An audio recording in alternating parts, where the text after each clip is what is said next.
Alright, we'll try to do 4 and 5 in the same video here. At first, I'm going to look for this side A right here. And I'm going to use law of cosines because I have two sides and I have the angle in between them. So that's a clue that this is going to be a law of cosines problem. So the way this gets plugged in is I'm going to take A squared and I'm going to set that equal to, in either order, these two squared. So I'll say 25 squared plus 33 squared, and then minus 2 times 25 times 33 times the cosine of this angle that's in between them right here, 72. And that whole thing is just going to get typed into the calculator just like that. So I've got 25, 33, and 72. I'll just remember that.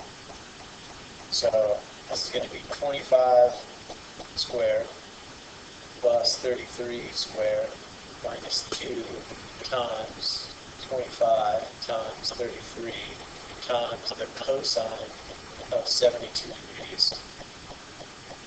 So I get that answer, 1,204.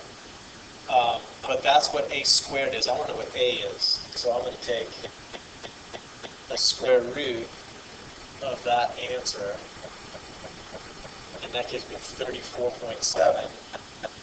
So if I come back in here, I know that this is 34.7. So now if we take a look at this situation, I've got 34.7 for this side. So now what I'm going to do is actually do the law of cosines again, but this time I'll be looking for an angle. And so we have the formula that we looked at in class, where if I just pick one of these angles, I'm going to start with whatever side is directly opposite that angle, so in this case 25.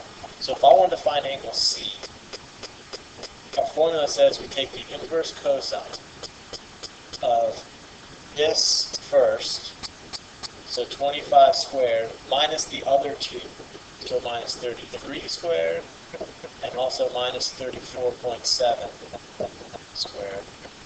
And this whole thing is going to be over negative 2 times 33 times 34.7. So this one that's first, the 25, it never gets used again. The 33 gets used twice, 34.7 gets used twice, but this 25 just stays alone.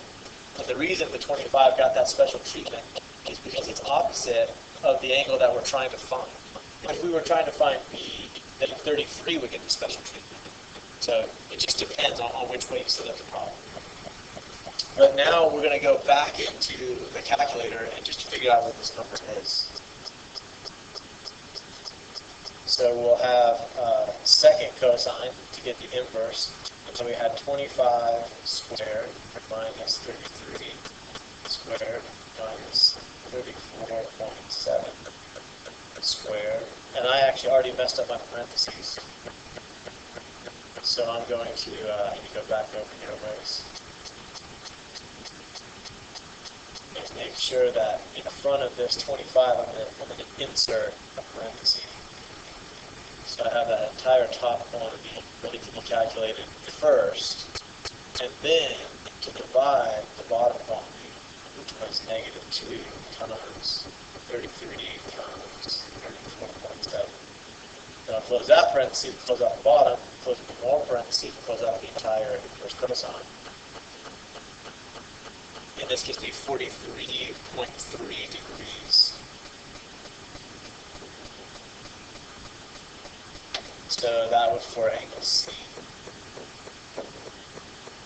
It's 43.3 degrees. And then I've got 72 and 43.3. So when I go back to my calculator, if I do 180 minus 72 minus 43.3, that gives me the last angle, 64.7.